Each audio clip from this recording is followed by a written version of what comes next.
By any means necessary. By any means necessary. Pop back. Hey, how you doing? It is Wednesday, July 11, 2018. It is I, your host, Dominique, and welcome to By Any Means Necessary, live from WODU. Take it back. Live from where we at? WODU. Y'all know I talk fast. WODU Studios at Old Dominique University. Thank you so much for listening. Make sure you like and share this post. Everybody who shares today's show will be entered into a drawing for a $20 gift card from Godfish LLC, the best food truck in Hampton Roads. Sure. Okay, how y'all doing? Hope y'all had a good week so far. Hey, how y'all doing? Hey, Liz. Hey, guys. Make sure you guys share. Hey, Reed. Hey, Rodney. On today's show, I am joined by my love, my ALI, Nick, who will be joining me every week for news correspondence and hot topics. And I'm also joined by the wonderful Dana Bassett, who is an entrepreneur and author, and she has everything that you guys need to know if you want to start your own business. So make sure you tune in later to talk with her. Hey, baby, how you feeling? I'm okay. How about you? I'm good, y'all. Let me tell you, 360 has so much stuff in the works. We are so excited. We are so excited. If you are, or anybody you know is interested in being an intern with us, definitely email us at 360anp@gmail.com. What do we need? We're looking for graphic designers, we're looking for photographers, for videographers. We have some stuff coming up. We do need extra hands. Yes. Many hands make light work. Yes. Y'all know how I do it. Go ahead, baby. If you're interested in learning, come holler at me. Let's work together. If I can learn from you, you can learn from me, however it may go. All skill levels are welcome. Yes. On today in Black History, happy birthday, Lil Kim. Lil Kim turns 43 today. What's your favorite Lil Kim song? I can't really say I have a favorite Little Kim song. I would say though, my favorite verse from Kim would be All About the Benjamins verse. Yeah, she went hard on that. Yeah. She definitely went. I think my favorite song from her is probably what every girl's favorite song from her is, which is Crush On You. Hey, yo, shorty, won't you go in the bag? Yeah, that's right. You got one, Dana? No? You taking way back. No? My favorite Lil Kim song? I grew up on Run DMC. I'm saying, though, I know that music, too, but, you know, that Lil Kim. Y'all might see the shot. Let me show y'all this. Dana came through with fruit. We let her know that we were pescatarians. She said she even looked it up. And she said, I don't know what they eat. She couldn't come in here with a fish basket, so she came in here with fruit. But we appreciate that. This is our first gift. Well, no, let me stop, because Sunshine did come with the charcoal lemonade. She did. Oh, She yeah. came through with that. And now we have a fruit basket. It's our first fruit basket. I'm excited. Sunshine, right? Yes, her stuff good. Yeah, shout out to Sunshine. Also, the quote for today, excuse me guys, never be limited by others people's limited imaginations, by Dr. Mae Jemison, the first African-American female astronaut. And I don't have really nothing to add to that. Hey, what else is Yeah, needed? that was very well said. A lot of times, what I can offer is a lot of times we will tell people, if we're excited, we'll tell people our dreams, our aspirations, we'll tell people our plans. And if they aren't as excited as we are when we are we're sharing that, it might deflate us a little bit. And everybody is not going to be where you are. We talk about it all the time. There's 3 kinds of people in your journey. If you're starting a business, if you are just doing anything for yourself, people who are gun-ho from the beginning, they're going to support you. People who are never going to support you, and people who are going to start supporting you once they see that you have started having success. That's the majority. Yeah, that's the majority. So never be limited. Know for yourself who you are. Know for yourself what your goal is. Keep that in front of you at all times. Tanya says, Nick! Tanya. Just know those things for yourself. So on the hard days when it's not looking like that bag coming through, you just know, believe in yourself and know what your end goal is. I'm really big on vision boards. I need to make another one. I'm really big on talking to people who share the same dream and share the same mindset that I'm in. I'm not going to talk to somebody that is just, a downer about our dreams, because they're going to bring me down. I don't have time to do anything but be brought up. You feel me? You agree? I agree. What's happening in the news? Congratulations, Cardi B and Offset, who had their baby yesterday named Culture. So yeah, that happened in the Dope news. name. I think that's a cool name. He likes the name. He likes the name. All in the community, this happened as well in Memphis. And you know what? We talk about these stories, and I'm not one for just talking about stuff and us getting mad and keeping it moving. It's all about solutions. So what can we do as the Black community to forecast certain things from happening and try to prevent ourselves and our kids from becoming a news story, becoming a hashtag? So in Memphis, Tennessee, a white woman called the police on a Black man for wearing his socks in the pool. The police, though? The police had to be called for that. The police called because, and if you guys can see this picture that I'm looking at right now, she got her hands on her hips. Did she have on the sunglasses? The infamous sunglasses. I think she has them on her head. I can't tell, but she looked like she had a black bathing suit on, and yeah. So Cameron Porter, a Black woman from Memphis, was with her godchildren and her boyfriend at their apartment complex swimming pool when a woman claiming that she was a property manager racially profiled them and called the police because her boyfriend was wearing socks. That woman, Erica Walker, has been subsequently fired. In a Facebook post shared more than 10,000 times, Porter recounted the July 4th incident. Basically, she was upset. She pays rent. The property manager, who knows her, so that's like us, being where we live, and the lady comes and calls the cops on you because you have your socks on in the pool. Now, some people might hear this and might think it's not that bad. Nothing happened. The young man, it was a guy in his own garage behind his garage door. He was shot through the garage and he was killed in Florida. This could have went horribly wrong. Yeah. And I feel like this happens enough time that the people on the other end of the phone should be more responsible, because you know anything can happen when the police arrive. Yeah. Right? I mean, but they have an obligation to, to that citizen. So it starts with the citizen. It's that person that's making that phone call. Absolutely. And then it's also the cop's responsibility to, well, that's a whole nother story. Mm-hmm. You know what I mean? But it starts with that person that makes that phone call to even want to bring the police around in a situation that doesn't call for it. It seems to be getting worse. It seems that the more, and I don't know if they're reporting on it more. That's a whole other thing that we talked about. About the media. Are they trying to scare us? Like what's going on? Because I feel like these types of stories, the cops being called on innocent Black people for really, literally not doing anything, it's happening more and more every week. It's a new story about this happening, and it's like the narrative is prevalent, and it's making us. When I was young, I saw cops. Even a couple of years ago, when people were being gunned down by police officers, I didn't feel the way I do now when I see a cop. When I see a cop now, I'm nervous, and I know I'm not doing anything. My seatbelt will be on. I have my registration. I have my license. Everybody's buckled up in the car, and I still see them, and I get tense because I'm like, dang, they could think I'm doing something, and this could end badly for me. Or they could be having a bad day, and they want to harass you, because that definitely happens. So as a Black man and me, a Black woman, when you leave the house every day, is there like a checklist that you say in your head, or like how do you prepare yourself for not being profiled? I mean, when you go out your way to not be profiled. When you live with it on a regular for so much, so much of your life it becomes second nature. Like, I'll spot a cop a mile away, and I won't even say nothing to you at times, but I'll check over, I'll look at the speedometer, you know what I'm saying, see how fast you're going. If you don't come all the way to a stop, I'll tell you, slow down or something. If I'm driving, same type thing. Like, it's just become so second nature that I couldn't even tell you about the checklist anymore. I just know that when I see them, it's best that I avoid. We'll be in the car, guys, and we'll, 4th of July, this happened. Oh, we're going to talk about 4th of July in a second. Oh, but this is when we were leaving the venue we were at. And, was in the car, had nothing, had kids in the back seat. It was hundreds of cars. And when we drove past cops, Nick felt the need to look busy.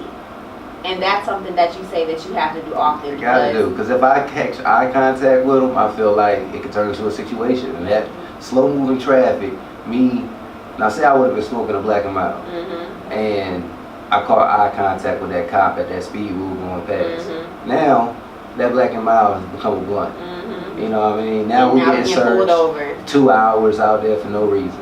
And that's happened countless amount of times. Just throw off your whole day. You know, that's just how it go. And a young man in Norfolk walking around ODU, and he was being searched by the cop extensively.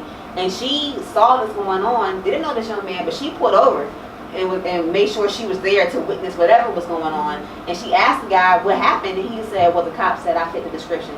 But he said it in a way like this happens so often. He wasn't flustered. He kept moving. Exactly. Like every day when you're walking in the street, you have to be worried about being pulled over by a cop because you might match the description. And probably there wasn't a description.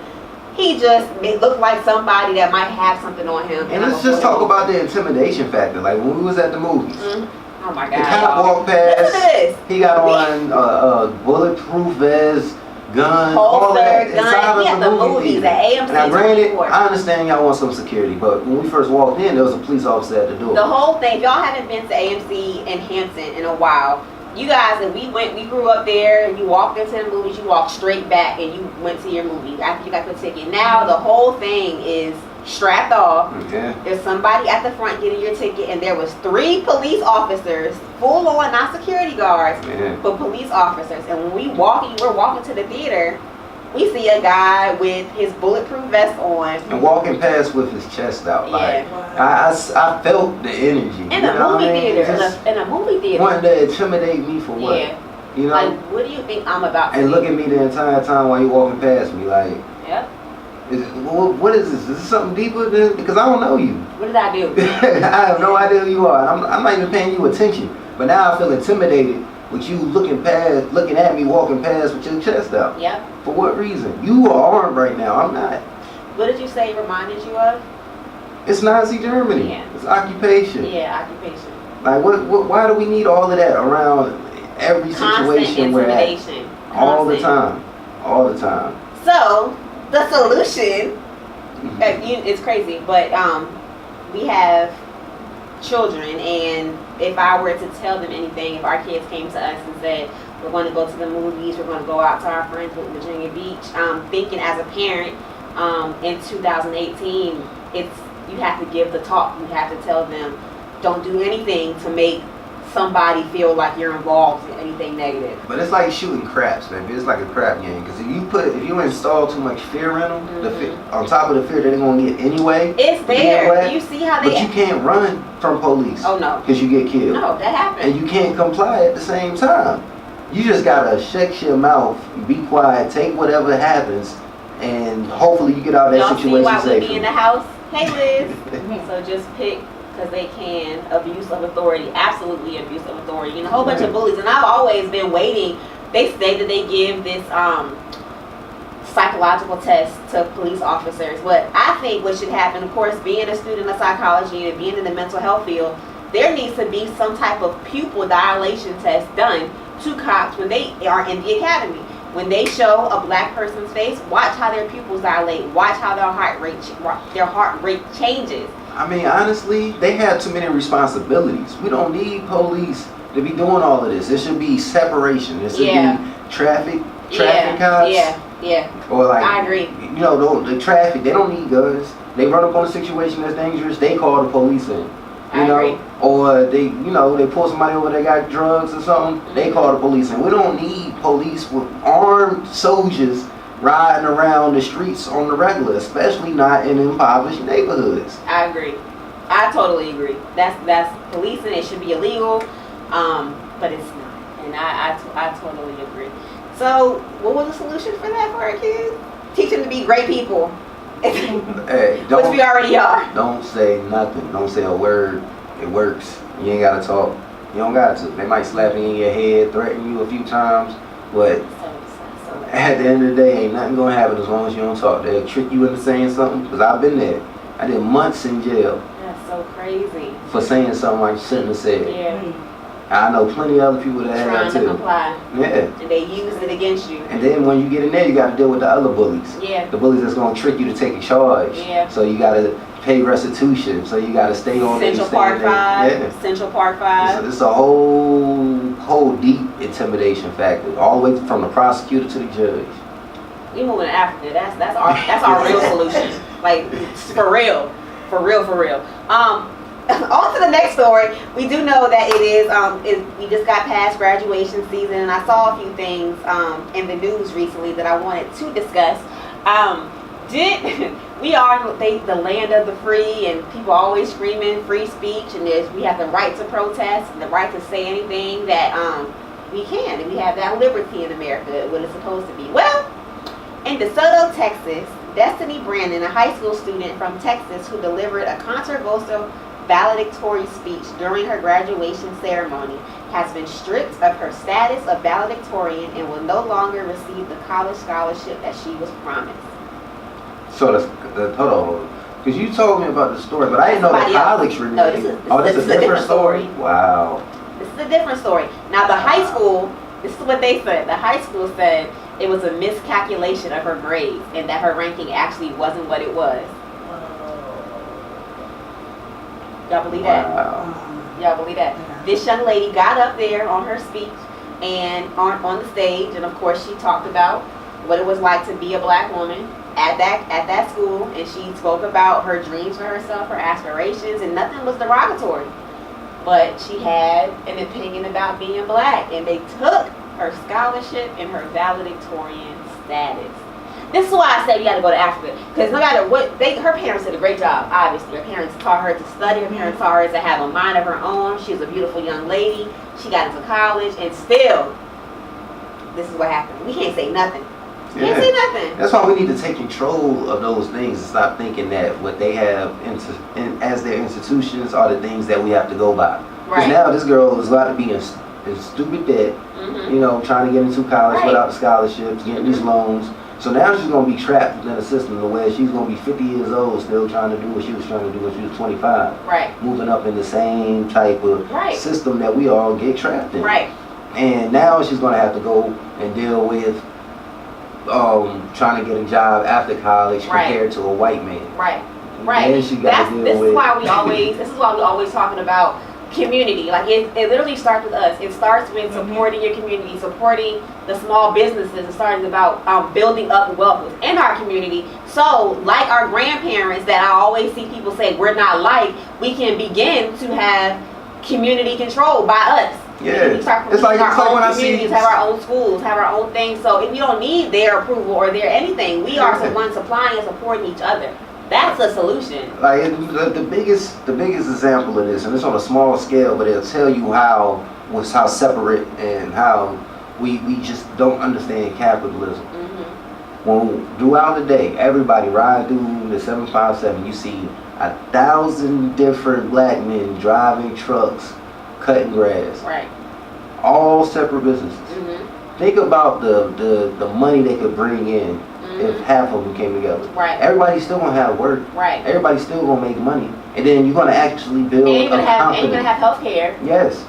You know, instead of just doing this like you know I was even doing. Right. You know what I mean? And I got to thinking about it, like why? It's not smart. Why can't we come together? Why can't we work? We're all working through these middleman businesses. Why we can't have the middleman businesses? Exactly. Why we can't go get the contracts directly and build off of a big company? Exactly. So we want y'all to understand, like I know, like of course it's easy to say it if it's your company and it's what you're trying to do, but understand what 360 is trying to do in this community is make everybody money and to bring everybody in and build people up and create opportunities for generational wealth, for security and all these things, so people don't try to just take stuff from us. And especially change the narrative.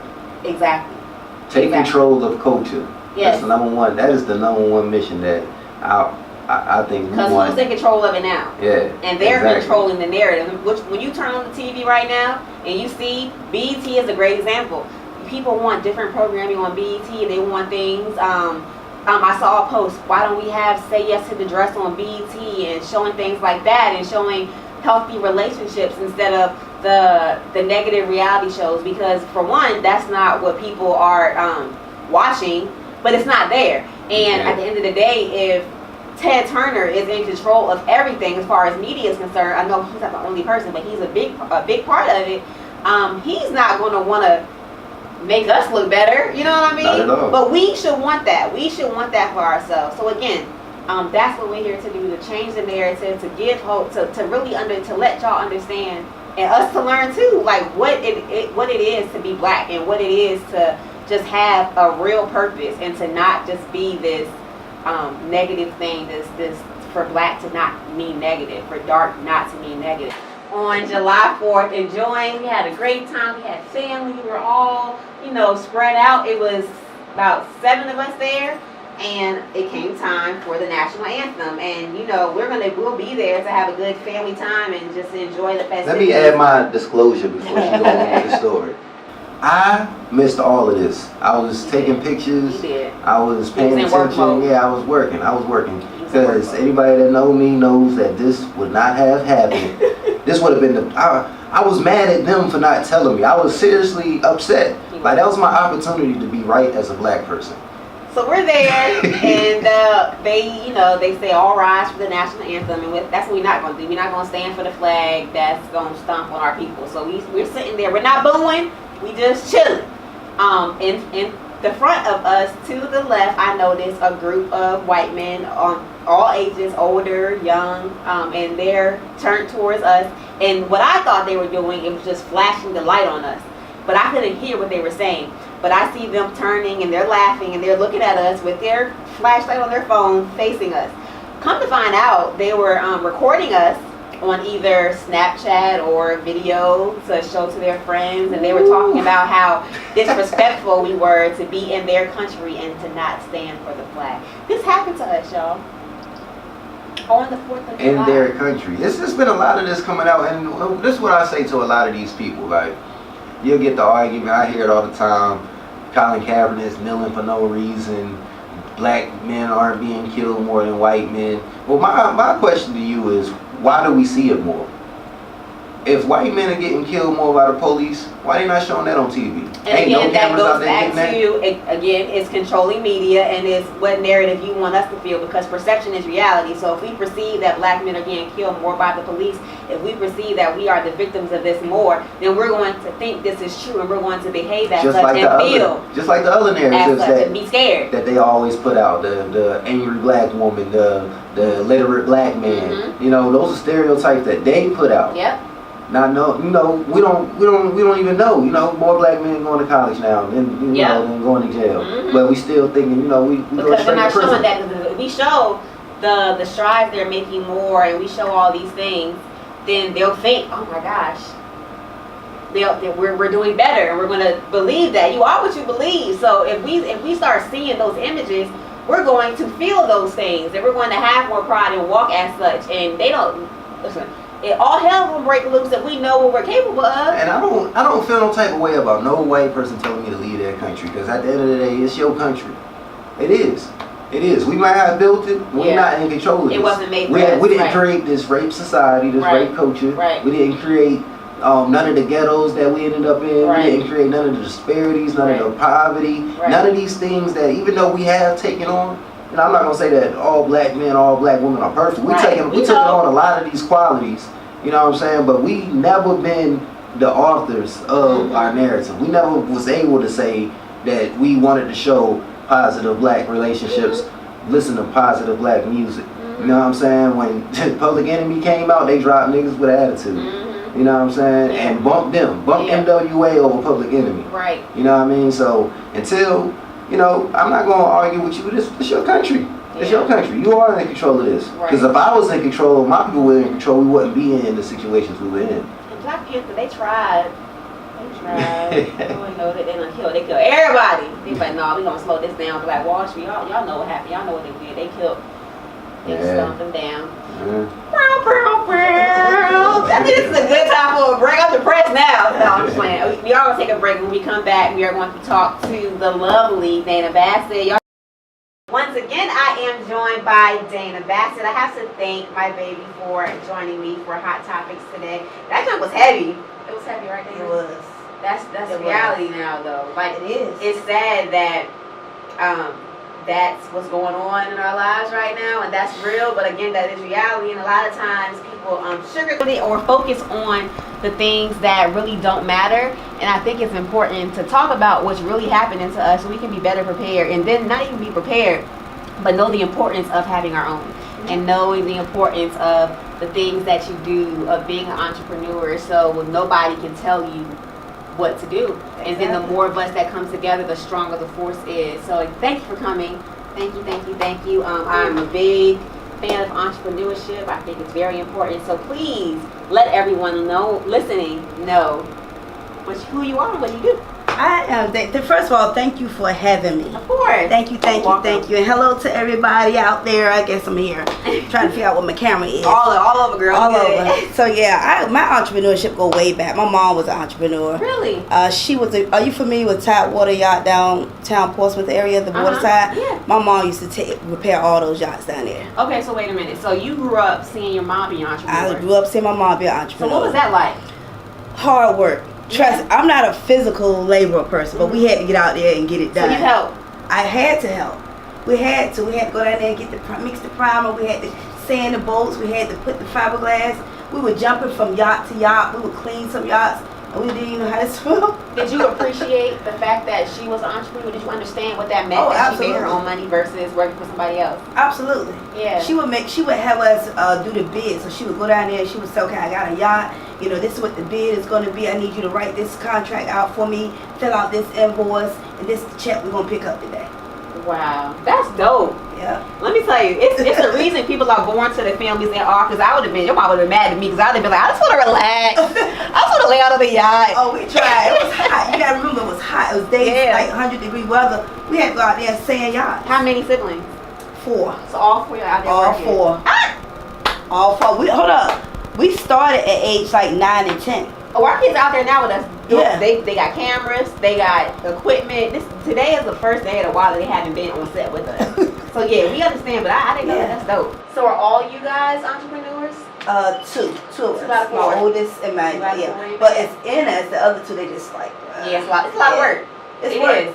It's a lot of work. It takes a lot of patience and a lot of Gut punches. A lot of gut punches. And they said the first 3 years, a lot of companies don't gain profit. So it is just knowing that, getting over that 3-year hump, and just knowing that you are worth it. Absolutely. And then not only that, I had to find myself. So my personal entrepreneurship started when I was 17. My personal entrepreneurship started when I was 17. I was introduced into direct sales. I had no clue what that was, but my son's father, he was like, you should do this, you should do. I was like, so I tried my hand and I was pretty good. I thought I went in there as fun. Yeah. But when I started making money, I was like, whoa. Like, oh. Whoa, hold up, it's a business. It's real. I'm getting money, So then I just started weasel my way around, began to go to training, and 27 years of NC training, it's crazy. And the only reason why I could keep up with it because my son is 27, so I go by his age, you know what I mean? And so I tried my hand at the direct sales and everything until I realized in 2014, I began to realize I need to be helping people in other areas. Mm-hmm. And I began to bring, who now is my mentor, he used to come in and speak.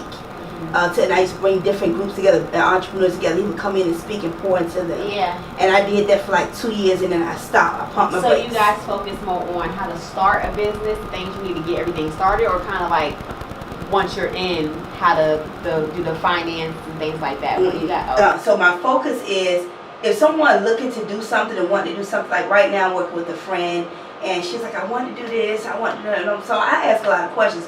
What is it that you want to do? Have you taken this test to find out where your gift is? Things like that. I say the same thing. You gotta know. To know what their passion is. Because so many people who don't even know, they teach us in school to go to school and to just go get a job. You know what I mean? And to not really find out who you are. So people sometimes just go work at it, whatever. And a lot of times here, it's a telemarketer or it's just whatever. You know what I mean? And if they don't really know who they are, so the aptitude test.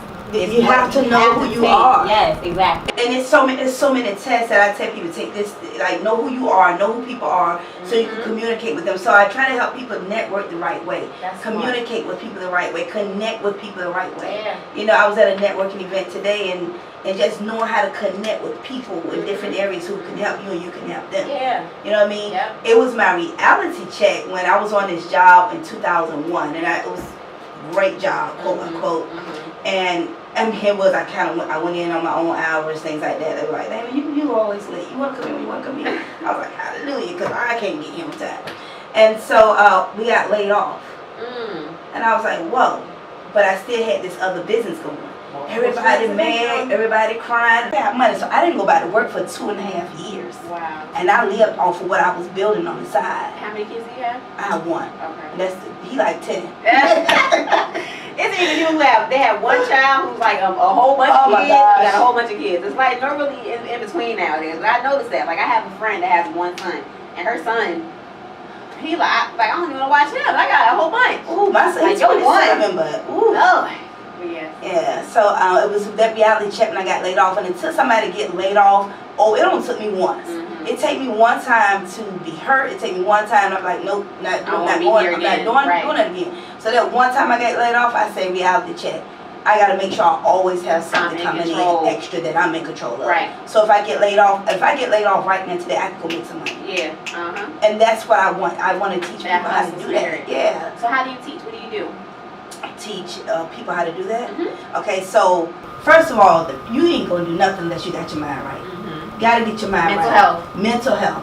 Because if your mind is not right, you're gonna go out there and people gonna say, no, I want to do this. Man, I ain't trying to do this. They don't want to do this. Yes. And no, you gotta go back out there. And we say mental health. We had a show on mental health a few weeks ago, and I just want people to understand that even if you don't have a diagnosis of mental health disorder, so even if you don't suffer with depression, anxiety, ADD, these things like that, PTSD, major depression, you might not have a disorder, but mental health is still important to the fact where your mind has to be in a ready mindset and a peaceful and a prepared mindset to do anything extreme. And when I say extreme, entrepreneurship is just that. It's very extreme. So you have to know how to find peace. You have to know how to rest. You have to know how to not hold on to grudges. Because when you when you have your friends who aren't supporting the way you want to, you have to know how to deal with that in a healthy way.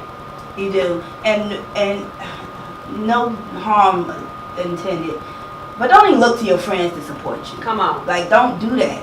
They're gonna support you in the end. Yeah. They're gonna be like, oh girl, I knew you could do that all along. That's my girl. That's my exactly. Don't look to them. You go out there and you build. You go and meet new people. You go and network, which is why I'm having this networking event in October, so people can begin to cross network. Right. You have to know how to meet other people and see what they're doing and how they can help you. And find like-minded people. Yeah, because if you want to go out on a limb and you want to be an IT person, have your own IT business, you need to find other people in that field that will just motivate you as well. We need people around us in this entertainment industry and the media they conform to us. They know more than we know everything. Mentorship. So, exactly. You have to have a mentor. Exactly. You have to have people that you again can pour into, so you can feel like even if the funds aren't coming in like you want, you can still feel like you are having a purpose at that. I tell people you have to sow seeds. If you're not sowing the seeds, don't expect the harvest. Exactly. So you're not gonna get out there and make the money you're looking to make right away. You gotta sow seeds. You gotta let people know you exist. Yes. You gotta go out there and get do some free stuff. You gotta do some free stuff. Like I'm doing a free event this weekend to train people how to have professional skills. Yeah. And it's free. Because when you go to those free events and when you go to those things, you will 100% of the time, unless it's just you in a room, you're gonna meet somebody. You're gonna meet somebody that's gonna want your business card, that's gonna need some help, or that knows somebody that knows somebody. You just never know, so you just can't, turn your nose up or be like, I'm this. I need to make money. I saw an interview Oprah did for British Vogue, and she was saying the biggest mistake young people make now is they go out of college thinking that their brand is already multi-million-dollar ready, and they just feel because they have a whole bunch of Instagram followers or they have a great idea that the world should just be handed to them. And it's like, no, you have to work. You have to climb. Oprah didn't become Oprah overnight. Oprah was told no a whole bunch of times, was fired because she was told she wasn't attractive enough, and Oprah kept pressing. And then she just, it all turned around for her because she changed her thinking. And of course, she probably met people that was able to help her, but it all didn't just happen overnight. And people are about that microwave society now, and they want it to happen right away, and they treat people like they are already at that point, and it burns bridges, and it's not a healthy way to conduct business. So, right. Yes, it's one thing to mentally think, like for instance in my mind, like I already have millions, but it's foolish to think it's in the bank. Yeah, and then treat people like that. You know what I mean? Yeah, like I already know. I see where we're gonna go. Yeah. I see the community. I see the the land. You know, I visually see where we're going to be and where our family is going to be. But I would never, even if we get to that point, treat anybody less than, you know what I mean? Or if you come to me and say, can you guys come do, my fee is $20,000. What look like? I hope one day, but it's just not, they're being realistic with your goals. And even when you get to that point, at sometimes you're still going to give back to something. Exactly. You're still going to give back somehow, because just as quick as you got it, you can get it back. It could be taken away. And Oprah in the same vein, she's the last year she was the person that gave the most charity like in the world. It was her. There it is. And I didn't hear about the stuff she do. Jay-Z and Beyonce, they pay people in jail. They pay for lawyer fees and they give them commissary. People who are in jail for nonviolent offenses. I didn't know that until recently. They do stuff like that. You got to find a way to because the universe is real. Karma is real. Whether you have that the Christian mentality, religious mentality, or you just believe whatever you believe. I don't know anybody who doesn't believe that what you put out don't come back. That's real. And it might, I seen something, it might not be you, it might be your kids. I don't want nothing coming back but good stuff. I don't got time. I don't have time. I got a bad back. I don't got time for nothing. I don't got time for nothing extra coming my way. I just want great stuff. That's it. That's it. So you mentioned the event in October. What's going on in October? The event in October in Maryland, there was an event that went on last year in September. It was an awesome event. It was all these businesses that came together. My mentor is out of Maryland. We on the phone with him every morning for 15 minutes. He does a breakfast call, so he just pour into us. And at this event, like all these businesses came together, and I'm looking around, and they're just like networking, and just it's this lady named Tina Frizzell that puts on the event. It was her first event, but she actually worked at NASA, so she put out all this money to have this event. And my mentor pulled me out. He said, "Look, Dana, you see that event? That event need to come to Virginia." And I was like, "Whoa." This was last year. This was last September. And I was like, man, I don't know if I'm ready for that. I don't know. And he was like, you need to make that event happen. I was like, I don't know. So this event was supposed to happen in January. Wow. And it did. We never put it together. And I called him. I was like, you know what? I'm gonna put it together. It's going October. So I've been planning this for about 6 months. Okay. And I've been like on social media, just promoting word of mouth, going to networking events. So October. What's the October 13th. Okay. It's the second Saturday in October. Okay. It's an all-day event. It's a threefold event: networking, workshop where we're going to be pointing to you, having you reflect, do some things, past, present. It's called past, present, and future. Okay. Where were you? Where are you now? Where are you trying to go? Okay. And then it's a seminar. We have speakers lined up that's going to just point to you where they've been, the journey, the ups, the downs. And you may be like, you know what, I was there, but I didn't think to get out of it that way. Yeah. So it's just listen to other people's stories from different business to learn. So I heard the networking piece. So say there's somebody that wants to have their own business, but they are shy. A lot of times I do see this in the community of entrepreneurs. It can be somebody that has a great idea and they have a great business plan, but they are not comfortable with just walking up to somebody saying, this is my card, this is what I do. Is there something, any kind of advice that you can give to that person, or maybe at your event, that they'll be able to learn a strategic way to approach them, to be able to network, to promote themselves to people, new people? I'm going to give away something right now that I'm going to give away at the event. It's the very first piece of the event. Ooh.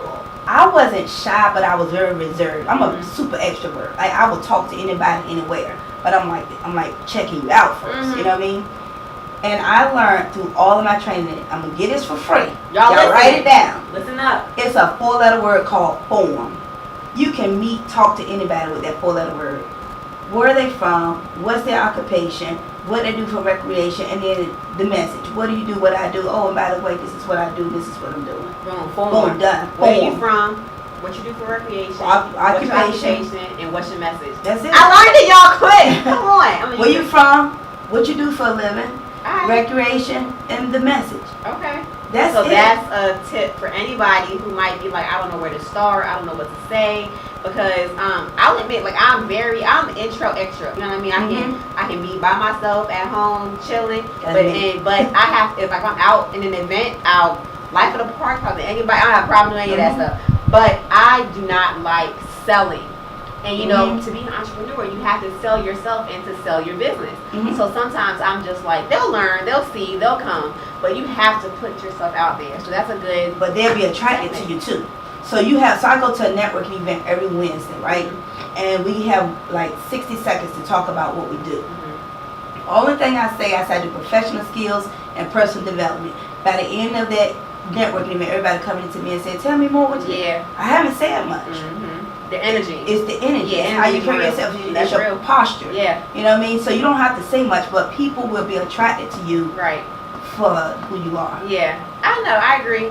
But it's still They that gonna piece. find It's still that piece too. Yeah, it's Especially still like if you're going out for like sponsorship. Oh yeah. That's when you're going to the people. Yeah. It's one thing to be in an environment and you be like, hey, then you're like, hey, give me some money. You gotta. It's a little different. But you know what? I pay people to do that.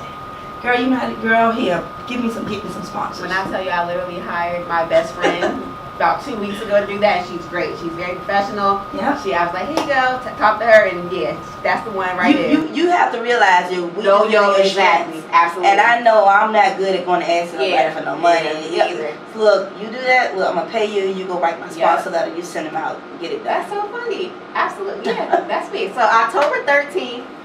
The time is. What happened? October 13th. What time is it?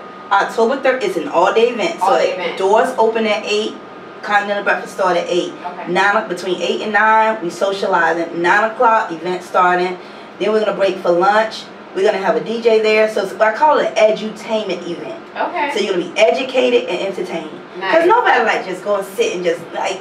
I'm gonna be honest. I'm a teacher, but I don't like school. Yeah. But I like to learn. Yeah. So nobody want to go there and just be like all day like this. So we're gonna have some fun too. Mm-hmm. You know, you come there, learn a little, have fun. Okay. So I call it fun, finances, food, and friendships. rtgwllc.com. And if they want to get free tickets, hint, hint, clue, clue, you can send an email, and I'm going to put your name on the scrambler to rtgwllc@gmail.com. I'm going to be giving away 2 tickets between now and September. So 2 in July, 2 in August, 2 in September. Okay. And just email you and say that they want to enter the contest. I want to enter for free tickets to the October event. Put the name in the scrambler. I send an email. Look, you have the ticket. Your name came up. Nice. They'll be at the door. Okay. I'm entering tonight, y'all. I'm coming in the building. That's awesome, Dana. Yeah. Thank you so much. Do you have anything else coming up that you want people to know about, or we have the main event? That's the main event. Okay. But like I said, I mentioned I have a freeze this Saturday. This Saturday coming up. Okay. Anybody who want to learn professional skills and personal development, how they can apply that to their business or just everyday life, or anyone who really just want to stay on the 9 to 5. Yeah. Because it's the same across the board. Mm-hmm. You got to work on you. You're not going to go Skills, sit in an exactly. interview if you scared and you don't know what to do. Exactly. So that's free. confidence in the workplace, confidence in yourself. Yep. How to carry yourself with a business mentality to be able to succeed. Yep. And that's at the church on library. What time? That is going to be from 11:30 to 2. Okay. So Dana, by any means, I ask all my guests, by any means necessary, what will you do either for yourself or professionally? For myself, like I focus a lot on other people. Do you? Yeah, because I feel like it comes back. Okay. And so what I like to do, like if I can just show so many more people how you cannot be broke, I would do that. I'm serious. I just want people to know. That's so this. needed. I just want you to know. Like my mom passed away in 2012. I left home at 17. Mm-hmm. I went back home twice. It was because I had to. One, I was sick, and one, I was going through divorce. Mm-hmm. My mom, I didn't need for anything. Yeah. So there's a way, there's a way that you can make this thing happen. I can show you how to do it. It's real. So by any means necessary. Come on. I'm going to teach y'all. I'm gonna make sure I'm broke. That needs to be a book. Let me teach y'all how not to be broke. I'm actually in the midst of writing a Bamn. book right now called Empower. When you know better, you do better, and it's about that. Yeah, that's dope. It should be a chapter though. You don't gotta be broke. I think about my ending. You don't gotta be broke. Just say it. Just say it. I just want to read that. Yeah, and it's a difference real. between being broke here and being broke in the bank. You know, you may not have it in the bank, but you can't be broke here. Yeah, because once you believe it, you can manifest that. Like, you gotta always know. And it can be real. Like, dang, like, you got somewhere to stay, your bills is paid, like, you got food in your house, you got, clothing. That stuff is real. And it's a cliche. People say, well, as long as you got two over your head, that's real. It's real. Because, like, we got a bunch of kids, and everybody fed. You got clothes, you got somewhere to live. So as long as that's straight, we good. And everything else gonna come later. Yeah. I think I learned it from my mom. I realized, and then when I got older, I was like, ain't really have it, but we can go with Yeah, that. ever. Yeah. Our kids will never think like, dang, we didn't. Absolutely. Yeah, y'all gonna always have and Y'all just not always know. have. And they, it's to the point where they think, You got all the money. yeah, that's what it's at. Yeah. Like, what about this? Like, hold up. Yeah. So I mean, I'd rather them think Because you know how that. to go get it. You know how to go get it. Yeah, always. My niece and nephews think, like I got a text from my nephew, Aunt Dana, send me some money on my Bluebird. I'm like, hey, I even told him about it. Y'all don't tell him about the Bluebird. Don't ever. I don't know what listen that to the is, but I Bluebird. can't tell my son. My son calls me all the time. Mom, can you It's give like me a cash app. a PS4 card? Oh, okay. But you just drop money. No, we on ain't it. doing that. That's what we ain't doing. No. Son want a dog or all that. No. Who want that? You don't get a job? Something you get a job to pay for the dog? You don't get a job to buy the food? Because I'm not doing it. Yep. We got y'all mouths to feed. I'm not paying for no dog. There you go. No. So If yeah. y'all know him about to market him because he's a dynamic artist. I'm like, oh yeah, he about to get some money. Your son? My nephew. Your nephew? Is he local? He in Newport News. Listen, if you, we in Hampton. If you're looking to do some graphic design, Oh, send he's him our way. good. Yeah, I will. We need artists. Yeah, he's Really? good. I'm gonna show Send you him his our way. picture here in a few minutes, but I'm like, oh, he draw like that? Oh boy, you about to make some money. Okay. Well, thank you so much for coming on the show. Thank It's been you a for having pleasure. It really has. I think just the knowledge you have and the desire to help people just not be impoverished and not be broke in spirit or in the bank is really awesome. Oh yeah. Like, People it's gotta needed. get away from that mentality. Like it's like y'all were talking earlier. You gotta share. You gotta support You each have other. to. You have to. That's And where the money. That's how the the money most flows. successful people, they give back, and their mission of their business is to help other people make money. We talked about that before, so that really is that's where it's at. So again, thank you for all you do. Everybody on YouTube, I'm not sure what happened to Facebook, but we're gonna post the whole video from today from YouTube on our Facebook page, so you guys can see the rest of the show. Thank you for tuning in to By Any Means Necessary. Thank you again to my baby Nick. Thank you to Dana for coming through. I will see you guys maybe Sunday. I'm gonna try to bring the Sunday show back. It's been a lot going on with the business and everything. We do want to bring that show back, but if not, I will see you next Wednesday at 6 p.m. for 5 p.m. for By Any Means Necessary. Peace, love, light, and night. By any means necessary. By any means necessary. Pop back when we pop back. Pop back, pop back when we pop back. Pop back when we pop back. Pop back.